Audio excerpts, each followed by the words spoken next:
বর্তমান বাজারে শবে বারাত বলে একটা অনুষ্ঠান আমাদের মাঝে অনুষ্ঠিত হয়, হয় না? শবে বারাত একজন মহিলা, আপনাদের দিকে হয় না, আমাদের দিকে হয়, একজন মহিলা শবে বরাতের 15ই শাবানে সিয়াম পালন করছে আর বাড়িতে হালুয়া করছে। জিজ্ঞাসা করে বলছি, খালা তুমি আজকে হালুয়া করলে কেন? বলছে তুমি নবীর দুশ্মন, তুমি তো সে মমতাজুল লামোজাবি, তুমি হ্যাঁ, তুমি সে হাত ঝাড়া তো রফল আদাইন করো, তুমি তো পাক্কা নবীর দুশ্মন, তুমি কি বুঝবে? কেন খালা তুমি আজকে হালুয়া করলে কেন?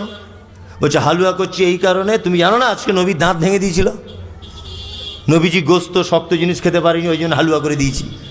ভালো করে বুঝবেন। আপনাদেরকে একটা কথা বলি, আচ্ছা আমার ছেলে একদিন আমাকে বলছে, আব্বু মনে আছে আমি তোমার বিয়ের বরযাত্রী গিয়েছিলাম? আচ্ছা বলুন তো এই কথাটা চলে মার্কেটে? আমি ওর মাকে বিয়ে করব তারপর তো পেটে আসবে, হ্যাঁ কি বলছি বুঝতে পারছেন না? হ্যাঁ, আমি ওকে বিয়ে করব তারপরে তো ও পেটে আসবে। তাহলে আমার ছেলে যদি এটা বলে, আব্বু তোমার বিয়ের বরযাত্রী খেয়েছিলাম, চাটনিটা এত স্বাদ, এ কথা একেবারে মিথ্যা। মিথ্যা না? মিথ্যা। এবার আপনাকে একটা কথা বলি, হালুয়া করছে কোন তারিখে? আরবি শাবান মাসের 15 তারিখে, তাই তো?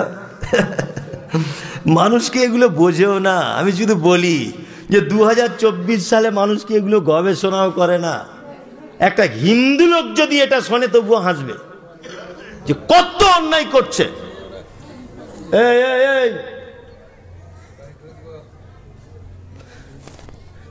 হিন্দু লোক যদি শোনে তবুও জিভ কাটবে, হাসবে, লজ্জা করবে। কেমন? এইদিকে মজার ব্যাপারটা বলি, 15ই শাবানে খালা হালুয়া করেছে, নবীর দাঁত ভেঙেছে, তাই তাই তো? শাবান মাসের পরের মাসটার নাম কি? রমজান, তাই তো? তাহলে শাবান মাসের 15 দিন আর রমজানের 1 মাস হলো কত দিন? 1.5 মাস। এখনো পর্যন্ত আল্লাহর নবীর দাঁত ভাঙেনি। তারপরে শাওয়াল মাসের, মানে যে মাসে আমরা ঈদ পড়ি, এই মাসের 13 তারিখে দাঁত ভাঙছে ওহুদের মাঠে মুহাম্মদ সাল্লাল্লাহু আলাইহি ওয়াসাল্লামের। তার মানে 2 দিন কম 2 মাস আগে খালা হালুয়া করেছে, নবীর দাঁত ভেঙেছে বলে আদৌ এখনো দাঁত ভাঙেনি। বুঝতে পেরেছেন? এখনো দাঁত ভাঙতে দেরি। তা আমি মমতাজুল ইসলাম নবীর দুশ্মন না তুমি নবীর দুশ্মন? দাঁত ভাঙেনি আগে থেকে হালুয়া করে বসে আছো। আমি মারা যাইনি, গ্রামের লোক এমনি খবর শুনে 5 কোটি সব কেটে রেখে রেডি করে রেখেছে, এরকম একটা ব্যাপার। ব্যাপার নয়, ব্যাপার।